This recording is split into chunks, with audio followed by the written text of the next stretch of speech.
بسم الله الرحمن الرحيم. ألف لام ميم صاد. كتاب أنزل إليك فلا يكن في صدرك حرج منه لتنذر به وذكرى للمؤمنين. اتبعوا ما أنزل إليكم من ربكم ولا تتبعوا من دونه أولياء قليلا ما تذكرون. وكم من قرية أهلكناها فجاءها بأسنا بياتا أو هم قائلون. فما كان دعواهم إذ جاءهم بأسنا إلا أن قالوا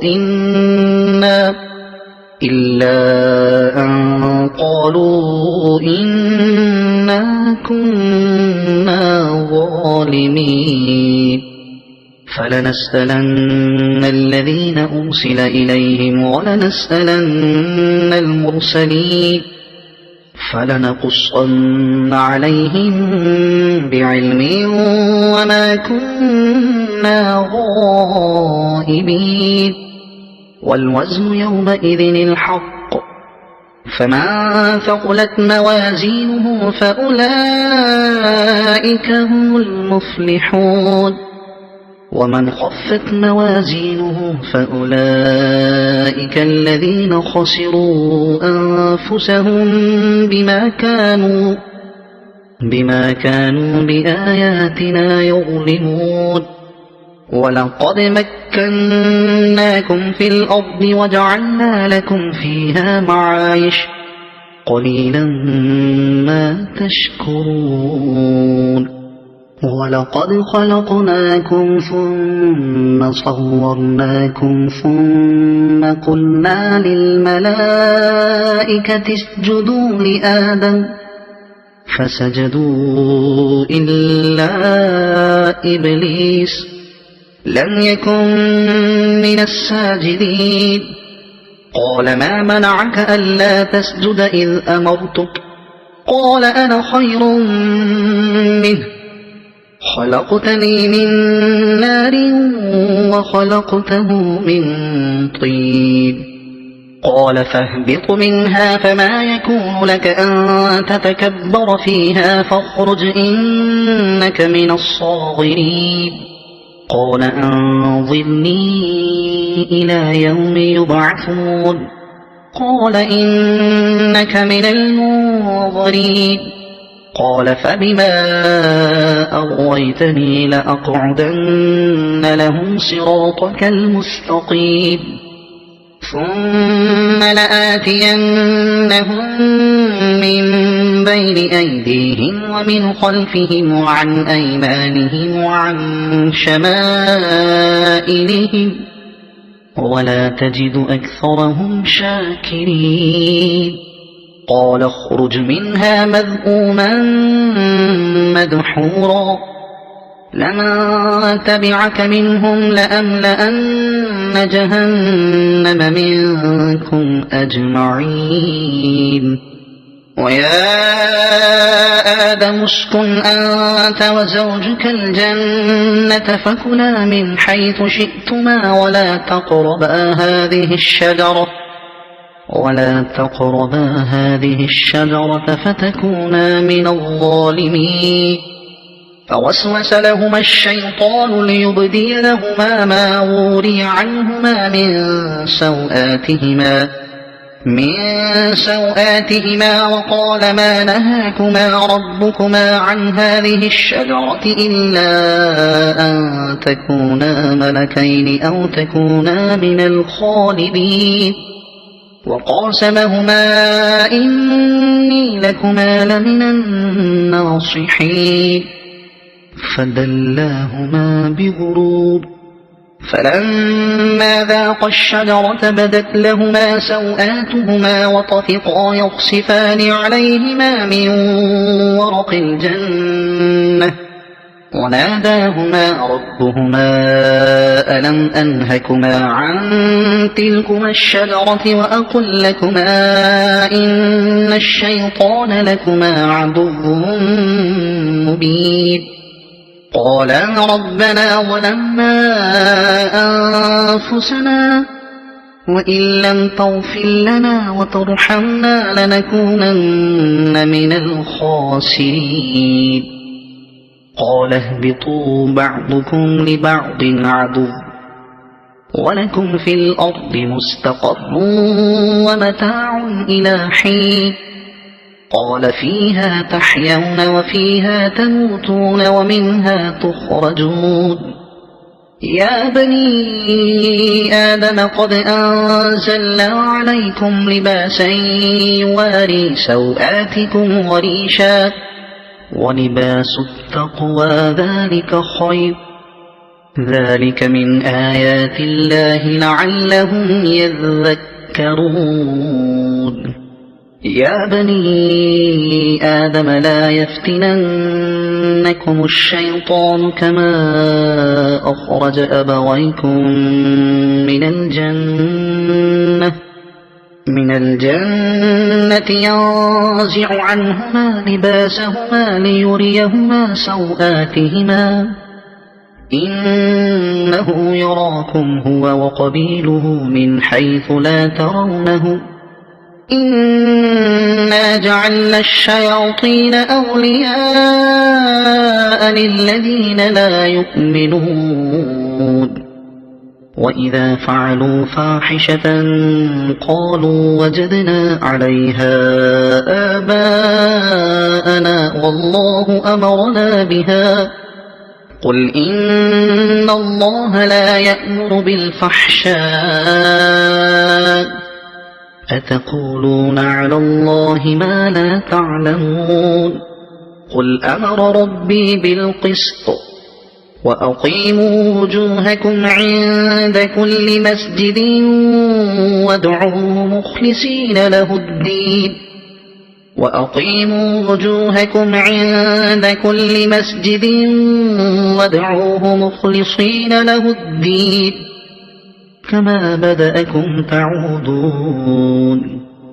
فريقا هدى وفريقا حق عليهم الضلالة إنهم اتخذوا الشياطين أولياء من دون الله ويحسبون أنهم مهتدون يا بني آدم خذوا زينتكم عند كل مسجد وكلوا واشربوا ولا تسرفوا إنه لا يحب المسرفين قل من حرم زينة الله التي أخرج لعباده والطيبات من الرزق قل هي للذين آمنوا في الحياة الدنيا خالصة يوم القيامة كذلك نفصل الآيات لقوم يعلمون قل إنما حرم ربي الفواحش ما ظهر منها وما بطن والإثم والبغي بغير الحق وأن تشركوا بالله ما لم ينزل به سلطانا وأن تقولوا على الله ما لا تعلمون ولكل أمة أجل فإذا جاء أجلهم لا يستأخرون ساعة ولا يستقدمون يا بني آدم إما يأتينكم رسل منكم يقصون عليكم آياتي فمن اتقى وأصلح فلا خوف عليهم ولا هم يحزنون والذين كذبوا بآياتنا واستكبروا عنها أولئك أصحاب النار هم فيها خالدون فمن أظلم ممن افترى على الله كذبا أو كذب بآياته أولئك ينالهم نصيبهم من الكتاب حتى إذا جاءتهم رسلنا يتوفونهم قالوا أين ما كنتم تدعون من دون الله قالوا ضلوا عنا وشهدوا على أنفسهم أنهم كانوا كافرين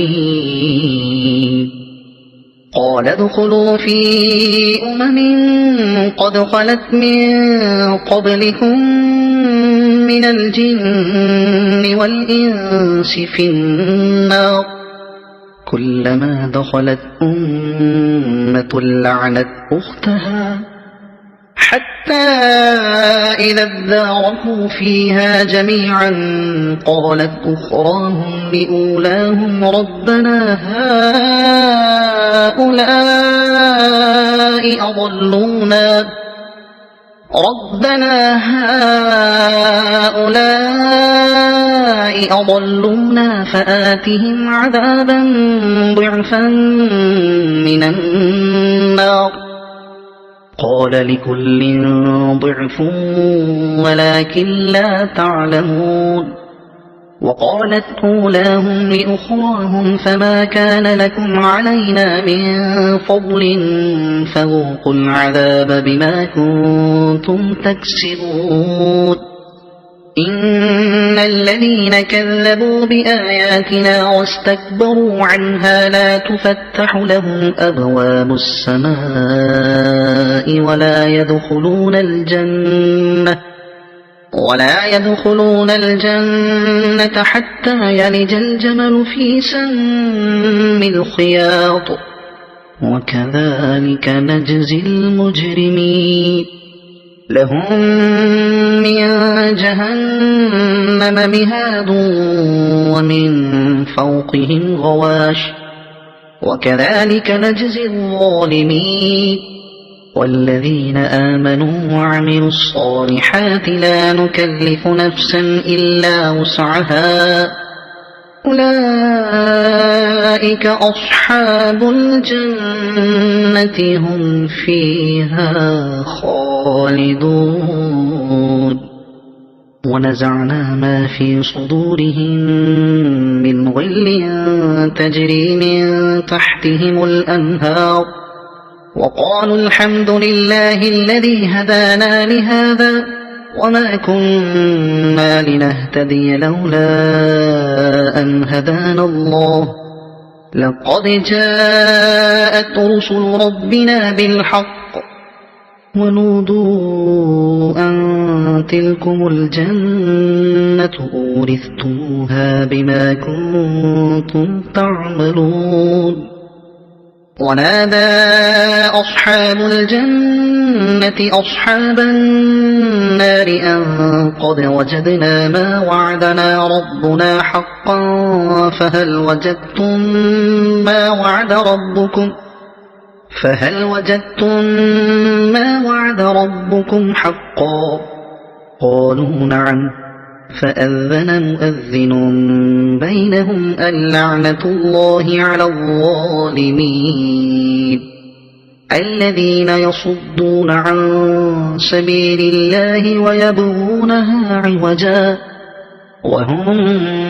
بالآخرة كافرون وبينهما حجاب وعلى الأعراف رجال يعرفون كلا بسيماهم ونادوا أصحاب الجنة أن سلام عليكم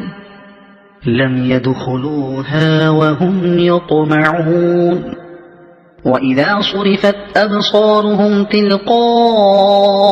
أصحاب النار قالوا ربنا لا تجعلنا مع القوم الظالمين ونادى أصحاب الأعراف رجالا يعرفونهم بسيماهم قالوا ما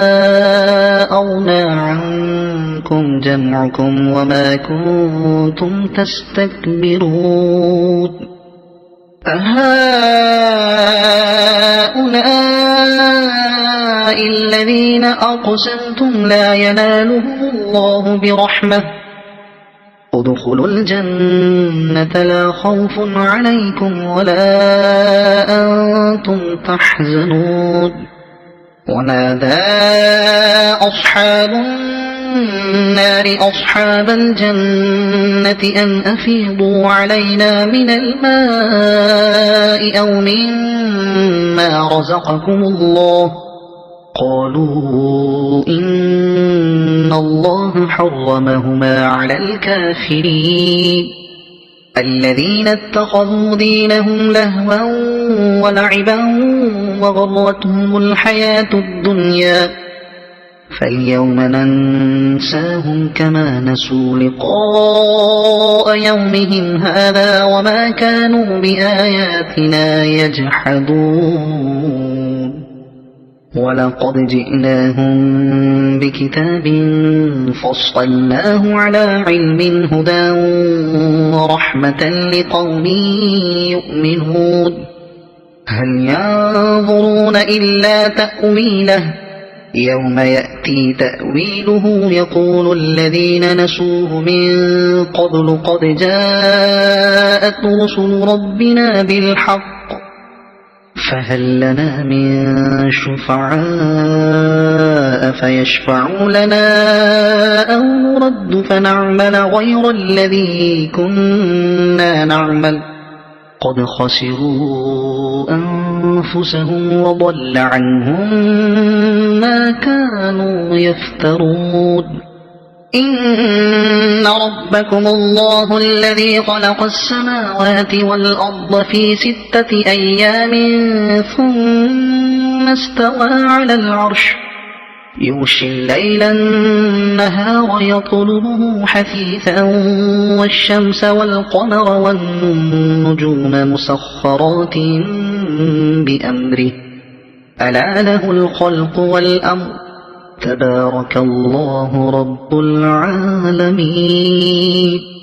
ادعوا ربكم تضرعا وخفية إنه لا يحب المعتدين ولا تفسدوا في الأرض بعد إصلاحها وادعوه خوفا وطمعا إن رحمة الله قريب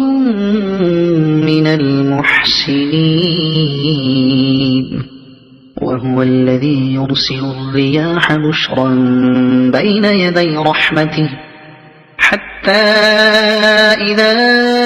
أقلت سحابا ثقالا سقناه لبلد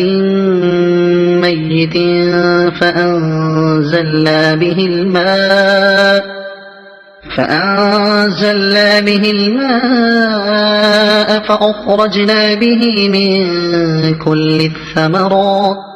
كذلك نخرج الموتى لعلكم تذكرون والبلد الطيب يخرج نباته بإذن ربه والذي خبث لا يخرج إلا نكدا كذلك نصرف الآيات لقوم يشكرون لقد أرسلنا نوحا إلى قومه فقال يا قوم اعبدوا الله ما لكم من إله غيره إني أخاف عليكم عذاب يوم عظيم قال الملأ من قومه إنا لنراك في ضلال مبين قال يا قوم ليس بي ضلالة ولكني رسول من رب العالمين أبلغكم رسالات ربي وأنصح لكم وأعلم من الله ما لا تعلمون أوعجبتم أن جاءكم ذكر من ربكم على رجل منكم لينذركم ولتتقوا ولعلكم ترحمون فكذبوه فأنجيناه والذين معه في الفلك وأغرقنا الذين كذبوا بآياتنا إنهم كانوا قوما عمين وإلى عاد أخاهم هودا قال يا قوم اعبدوا الله ما لكم من إله غيره أفلا تتقون قال الملأ الذين كفروا من قومه إنا لنراك في سفاهة وإنا لنظنك من الكاذبين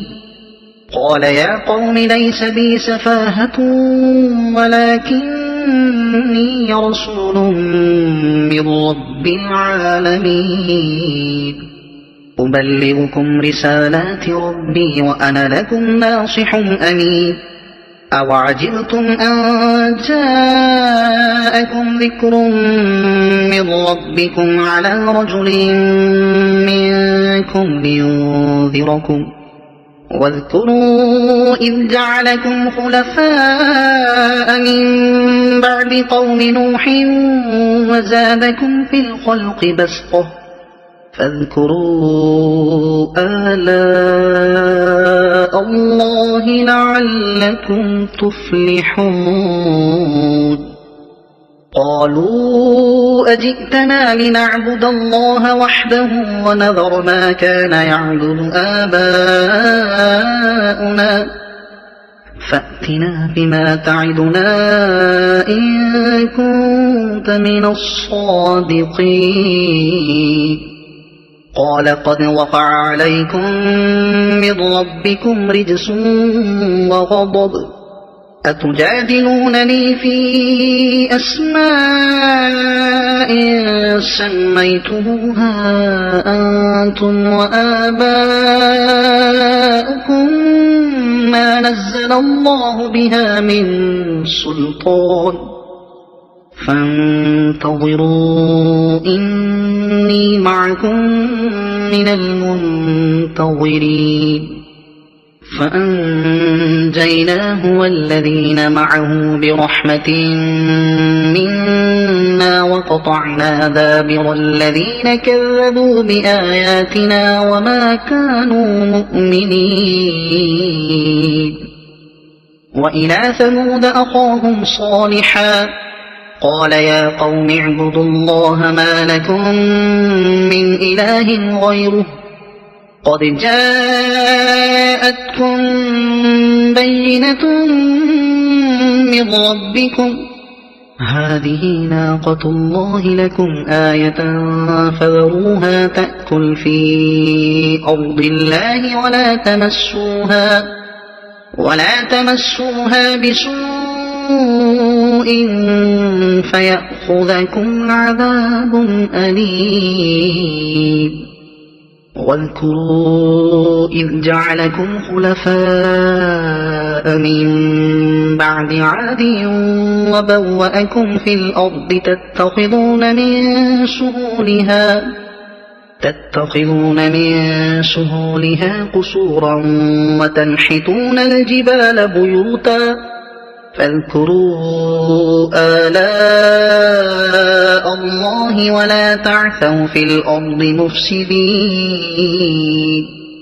قال الملأ الذين استكبروا من قومه للذين استضعفوا لمن آمن منهم أتعلمون أن صالحا مرسل من ربه قالوا إنا بما أرسل به مؤمنون قال الذين استكبروا إنا بالذي آمنتم به كافرون فعقروا الناقة وعتوا عن أمر ربهم وقالوا يا صالح ائتنا بما تعدنا إن كنت من المرسلين فأخذتهم الرجفة فأصبحوا في دارهم جاثمين فتولى عنهم وقال يا قوم لقد أبلغتكم رسالة ربي ونصحت لكم ولكن لا تحبون الناصحين ولوطا إذ قال لقومه أتأتون الفاحشة ما سبقكم بها من أحد من العالمين إنكم لتأتون الرجال شهوة من دون النساء بل أنتم قوم مسرفون وما كان جواب قومه إلا أن قالوا أخرجوهم من قريتكم إنهم أناس يتطهرون فأنجيناه وأهله إلا امرأته كانت من الغابرين وأمطرنا عليهم مطرا فانظر كيف كان عاقبة المجرمين وإلى مدين أخاهم شعيبا قال يا قوم اعبدوا الله ما لكم من إله غيره قد جاءتكم بينة من ربكم فأوفوا الكيل والميزان ولا تبخسوا الناس أشياءهم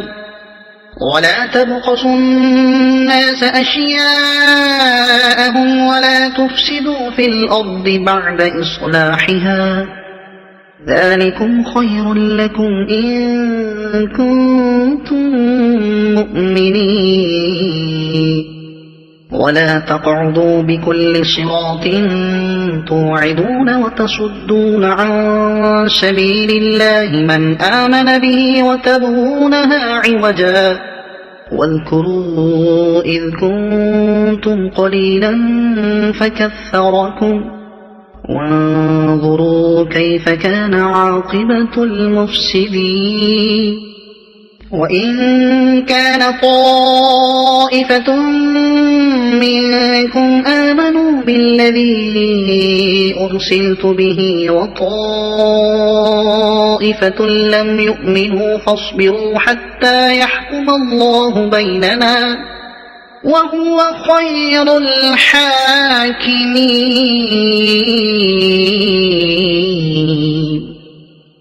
قال الملأ الذين استكبروا من قومه لنخرجنك يا شعيب والذين آمنوا معك من قريتنا أو لتعودن في ملتنا قال أولو كنا كارهين قد افترينا على الله كذبا إن عدنا في ملتكم بعد إذ نجانا الله منها وما يكون لنا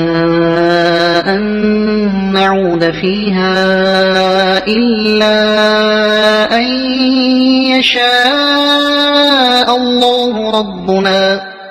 وسع ربنا كل شيء علما على الله توكلنا ربنا افتح بيننا وبين قومنا بالحق وأنت خير الفاتحين وقال الملأ الذين كفروا من قومه لئن اتبعتم شعيبا إنكم إذا لخاسرون فأخذتهم الرجفة فأصبحوا في دارهم جاثمين الذين كذبوا شعيبا كأن لم يغنوا فيها الذين كذبوا شعيبا كانوا هم الخاسرين فتولى عنهم وقال يا قوم لقد أبلغتكم رسالات ربي ونصحت لكم فكيف آسى على قوم كافرين وما أرسلنا في قرية من نبي إلا أخذنا أهلها بالبأساء والضراء لعلهم يضرعون ثم بدلنا مكان السيئة الحسنة حتى عفوا وقالوا قد مس آباءنا الضراء والسراء فأخذناهم بغتة وهم لا يشعرون ولو أن أهل القرى آمنوا واتقوا لفتحنا عليهم بركات من السماء والأرض ولكن كذبوا فأخذناهم بما كانوا يكسبون أفأمن أهل القرى أن يأتيهم بأسنا بياتا وهم نائمون أوأمن أهل القرى أن يأتيهم بأسنا ضحى وهم يلعبون أفأمنوا مكر الله فلا يأمن مكر الله إلا القوم الخاسرون أولم يهد للذين يرثون الأرض من بعد أهلها أن لو نشاء أصبناهم بذنوبهم ونطبع على قلوبهم فهم لا يسمعون تلك القرى نقص عليك من أنبائها ولقد جاءتهم رسلهم بالبينات فما كانوا ليؤمنوا بما كذبوا من قبل كذلك يطبع الله على قلوب الكافرين وما وجدنا لأكثرهم من عهد وإن وجدنا أكثرهم لفاسقين ثم بعثنا من بعدهم موسى بآياتنا إلى فرعون وملئه فظلموا بها فانظر كيف كان عاقبة المفسدين وقال موسى يا فرعون إني رسول من رب العالمين حقيق على أن لا أقول على الله إلا الحق قد جئتكم ببينة من ربكم فأرسل معي بني إسرائيل قال إن كنت جئت بآية فأت بها إن كنت من الصادقين فألقى عصاه فإذا هي ثعبان مبين ونزع يده فإذا هي بيضاء للناظرين قال الملأ من قوم فرعون إن هذا لساحر عليم يريد أن يخرجكم من أرضكم فماذا تأمرون قالوا أرجه وأخاه وأرسل في المدائن حاشرين يأتوك بكل ساحر عليم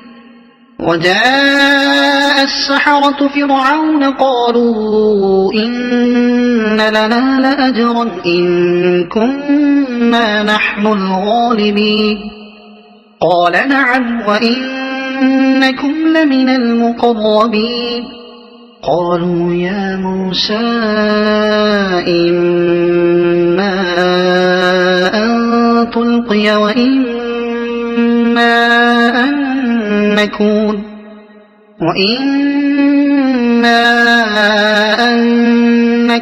نحن الملقين قال ألقوا فلما ألقوا سحروا أعين الناس واسترهبوهم وجاءوا بسحر عظيم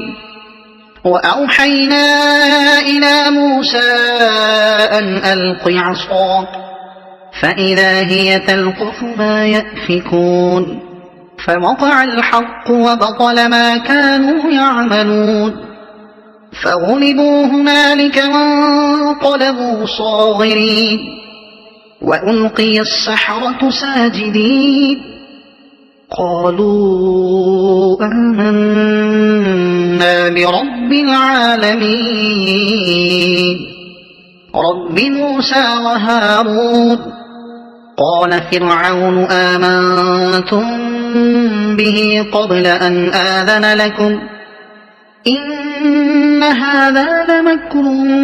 مكرتموه في المدينة لتخرجوا منها أهلها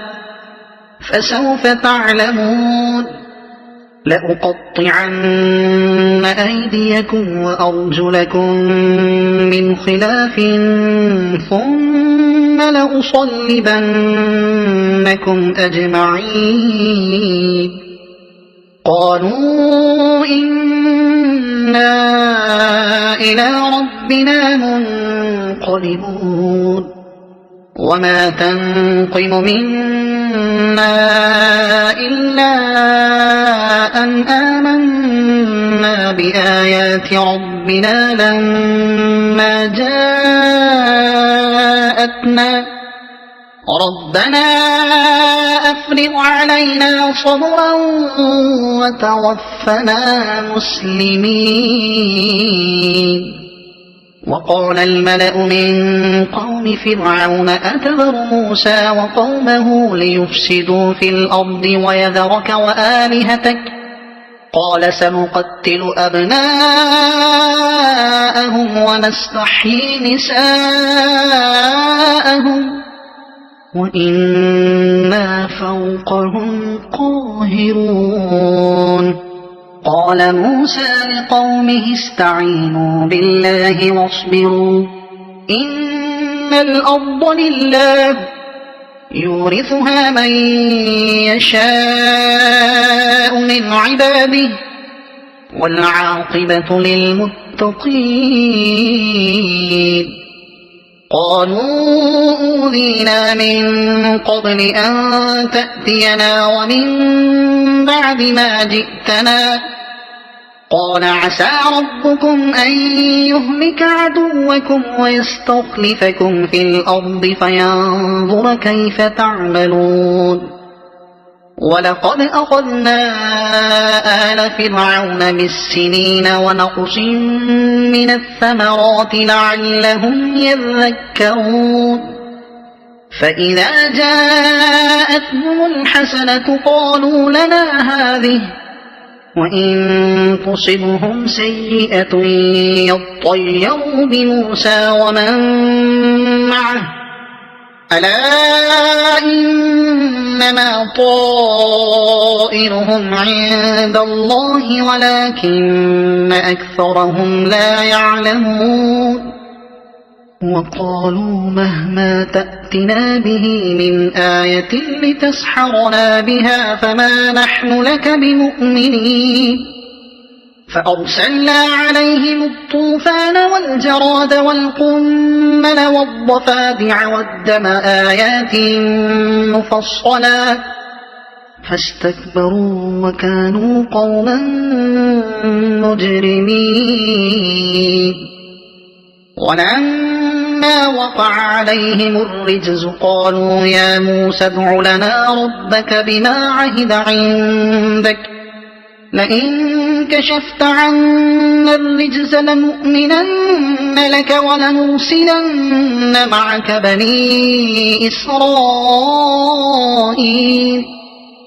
فلما كشفنا عنهم الرجز إلى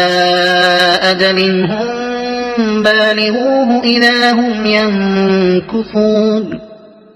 فانتقمنا منهم فأغرقناهم في اليم بأنهم كذبوا بآياتنا وكانوا عنها غافلين وأورثنا القوم الذين كانوا يستضعفون مشارق الأرض ومغاربها التي باركنا فيها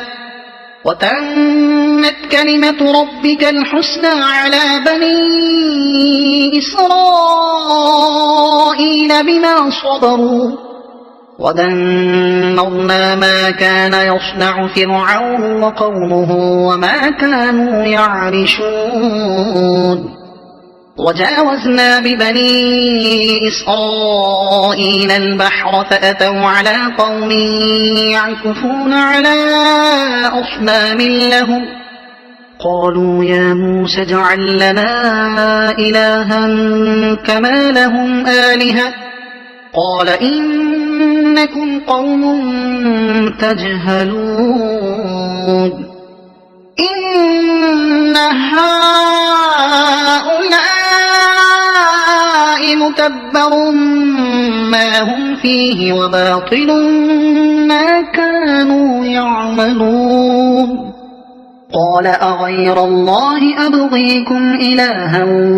وهو فضلكم على العالمين وإذ أنجيناكم من آل فرعون يصومونكم سوء العذاب يقتلون أبناءكم ويستحيون نساءكم وفي ذلكم بلاء من ربكم عظيم وواعدنا موسى 30 ليلة وأتممناها ب10 فتم ميقات ربه 40 ليلة وقال موسى لأخيه هارون اخلفني في قومي وأصلح ولا تتبع سبيل المفسدين ولما جاء موسى لميقاتنا وكلمه ربه قال رب أرني أنظر إليك قال لن تراني ولكن انظر إلى الجبل فإن استقر مكانه فسوف تراني فلما تجلى ربه للجبل جعله دكا وخر موسى صعقا فلما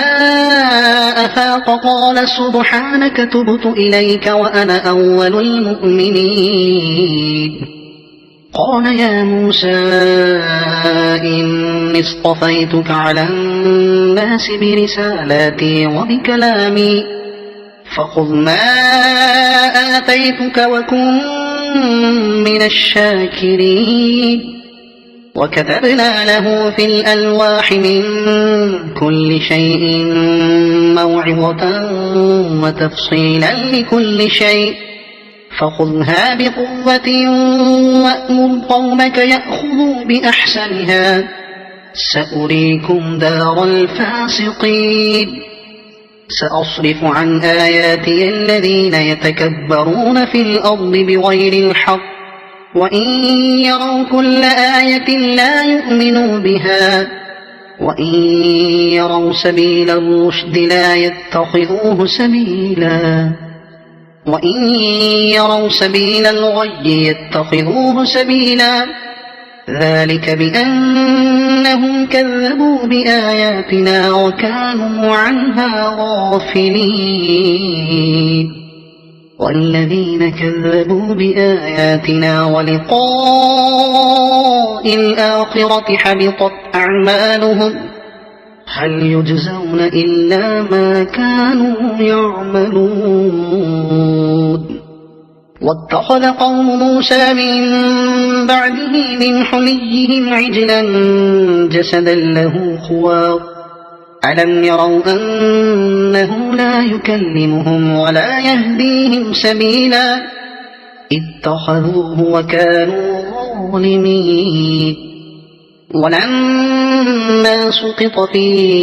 أيديهم ورأوا أنهم قد ضلوا قالوا لئن لم يرحمنا ربنا ويغفر لنا لنكونن من الخاسرين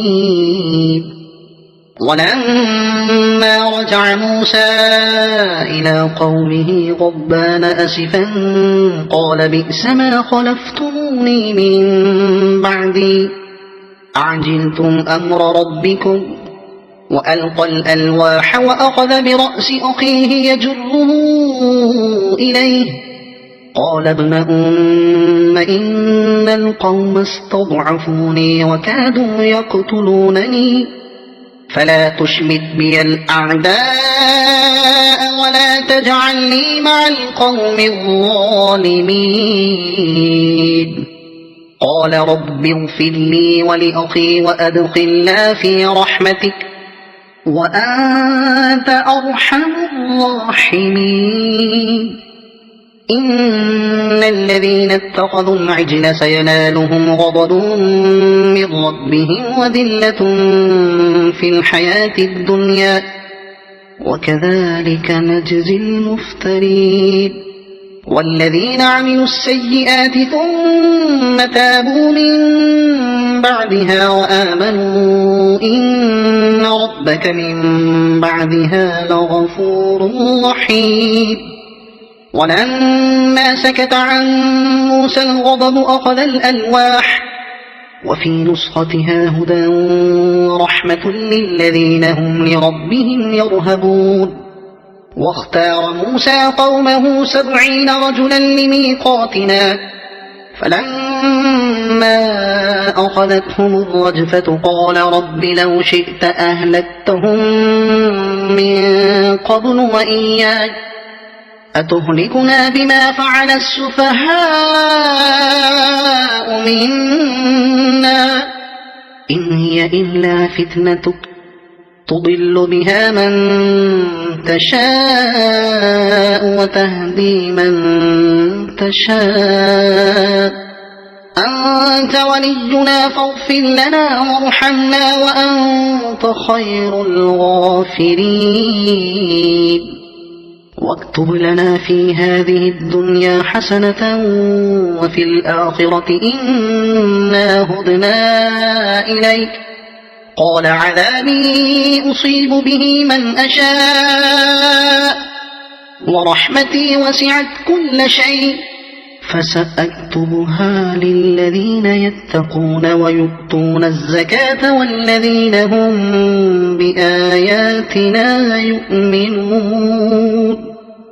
الذين يتبعون الرسول النبي الأمي الذي يجدونه مكتوبا عندهم في التوراة والإنجيل يأمرهم بالمعروف وينهاهم عن المنكر ويحل لهم الطيبات ويحرم عليهم الخبائث ويضع عنهم إصرهم والأغلال التي كانت عليهم فالذين آمنوا به وعزروه ونصروه واتبعوا النور الذي أنزل معه أولئك هم المفلحون قل يا أيها الناس إني رسول الله إليكم جميعا الذي له ملك السماوات والأرض لا إله إلا هو يحيي ويميت فآمنوا بالله ورسوله النبي الأمي الذي يؤمن بالله وكلماته واتبعوه لعلكم تهتدون ومن قوم موسى أمة يهدون بالحق وبه يعدلون وقطعناه 12 أسباط الأمما وأوحينا إلى موسى إذ استسقاه قومه أن اضرب بعصاك الحجر فانبجست منه 12 عينا قد علم كل أناس مشربهم وظللنا عليهم الغمام وأنزلنا عليهم المن والسلوى كلوا من طيبات ما رزقناكم وما ظلمونا ولكن كانوا أنفسهم يظلمون وإذ قيل لهم اسكنوا هذه القرية وكلوا منها حيث شئتم وقولوا حطة وادخلوا الباب سجدا نغفر لكم خطيئاتكم سنزيد المحسنين فبدل الذين ظلموا منهم قولا غير الذي قيل لهم فأرسلنا عليهم رجزا من السماء بما كانوا يظلمون واسألهم عن القرية التي كانت حاضرة البحر إذ يعدون في السبت إذ تأتيهم حيتانهم يوم سبتهم شرعا ويوم لا يسبتون لا تأتيهم كذلك نبلوهم بما كانوا يفسقون وإذ قالت أمة منهم لم تعظون قوما الله مهلكهم أو معذبهم عذابا شديدا قالوا معذرة إلى ربكم ولعلهم يتقون فلما نسوا ما ذكروا به أنجينا الذين ينهون عن السوء وأخذنا الذين ظلموا بعذاب بئيس بما كانوا يفسقون فلما عتوا عما نهوا عنه قلنا لهم كونوا قردة خاسئين وإذ تأذن ربك ليبعثن عليهم إلى يوم القيامة من يسومهم سوء العذاب إن ربك لسريع العقاب وإنه لغفور رحيم وقطعناهم في الأرض أمما منهم الصالحون ومنهم دون ذلك وبلوناهم بالحسنات والسيئات لعلهم يرجعون فخلف من بعدهم خلف ورثوا الكتاب يأخذون عرض هذا الأدنى ويقولون سيغفر لنا وإن يأتهم عرض مثله يأخذوه ألم يؤخذ عليهم ميثاق الكتاب ألا يقولوا على الله إلا الحق ودرسوا ما فيه والدار الآخرة خير للذين يتقون أفلا تعقلون والذين يمسكون بالكتاب وأقاموا الصلاة إنا لا نضيع أجر المصلحين وإذ نتقنا الجبل فوقهم كأنه ظلة وظنوا أنه واقع بهم خذوا ما آتيناكم بقوة واذكروا ما فيه لعلكم تتقون وإذ أخذ ربك من بني آدم من ظهورهم ذريتهم وأشهدهم على أنفسهم ألست بربكم قالوا بلى شهدنا أن تقولوا يوم القيامة إنا كنا عن هذا غافلين أو تقولوا إنما أشرك آباؤنا من قبل وكنا وأورثنا ذرية من بعدهم أفتهلكنا بما فعل المبطلون وكذلك نفصل الآيات ولعلهم يرجعون واتل عليهم نبأ الذي آتيناه آياتنا فانسلخ منها فأتبعه الشيطان فكان من الغاوين ولو شئنا لرفعناه بها ولكنه أخلد إلى الأرض واتبع هواه فمثله كمثل الكلب إن تحمل عليه يلهث أو تتركه يلهث ذلك مثل القوم الذين كذبوا بآياتنا فاقصص القصص لعلهم يتفكرون ساء مثلا القوم الذين كذبوا بآياتنا وأنفسهم كانوا يظلمون من يهد الله فهو المهتدي ومن يضلل فأولئك هم الخاسرون ولقد ذرأنا لجهنم كثيرا من الجن والإنس لهم قلوب لا يفقهون بها ولهم أعين لا يبصرون بها ولهم آذان لا يسمعون بها أولئك كالأنعام بل هم أضل أولئك هم الغافلون ولله الأسماء الحسنى فادعوه بها وذروا الذين يلحدون في أسمائه سيجزون ما كانوا يعملون وممن خلقنا أمة يهدون بالحق وبه يعدلون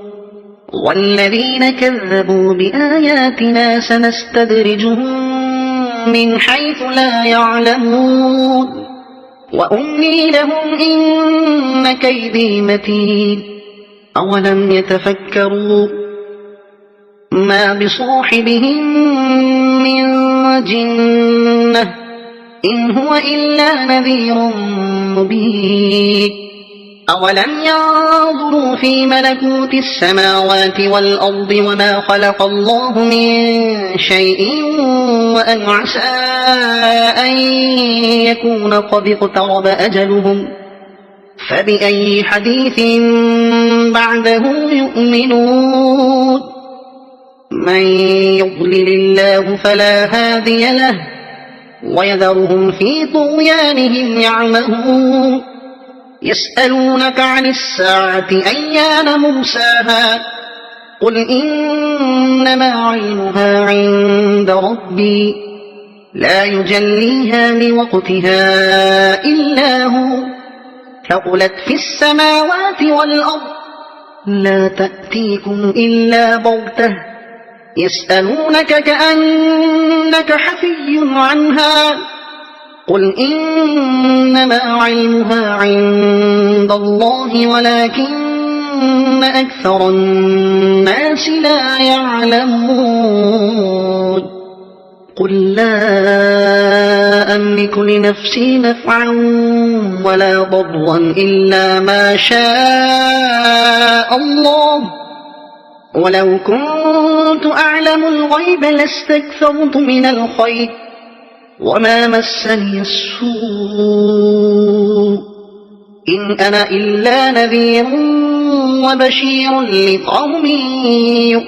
يؤمنون هو الذي خلقكم من نفس واحدة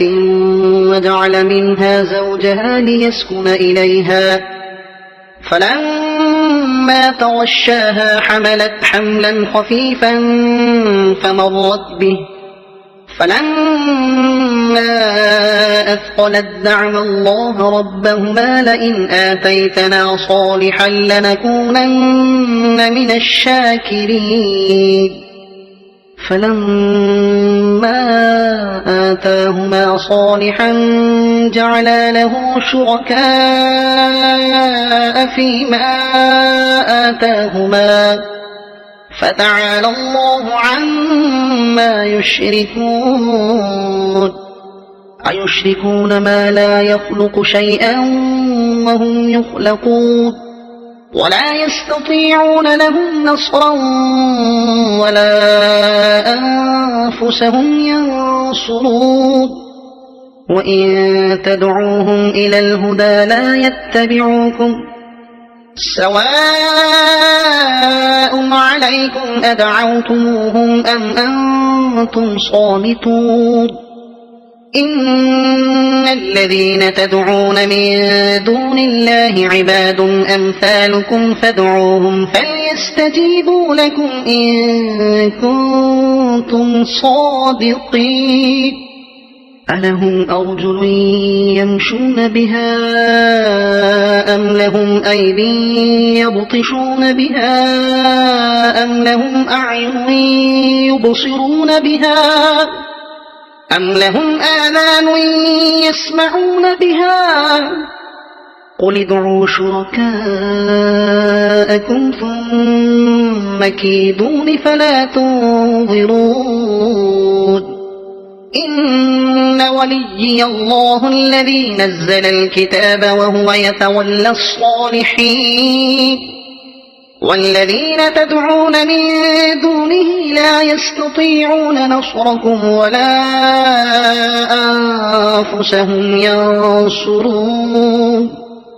وإن تدعوهم إلى الهدى لا يسمعوا وتراهم ينظرون إليك وهم لا يبصرون خذ العفو وأمر بالعرف وأعرض عن الجاهلين وإما ينزغنك من الشيطان نزغ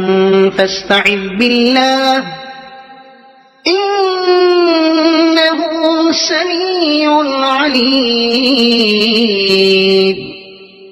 إن الذين اتقوا إذا مسهم طائف من الشيطان تذكروا فإذا هم مبصرون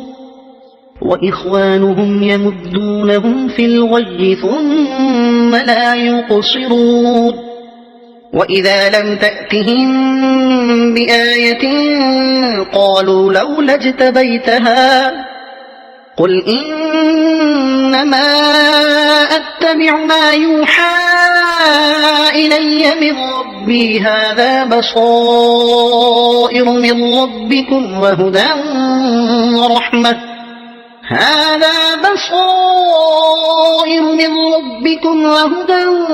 ورحمة لقوم يؤمنون وإذا قرئ القرآن فاستمعوا له وأنصتوا لعلكم ترحمون واذكر ربك في نفسك تضرعا وخيفة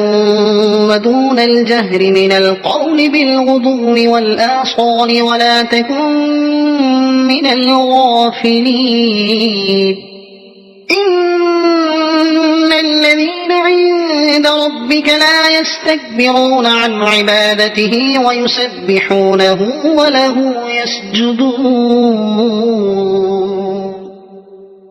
صدق الله العظيم.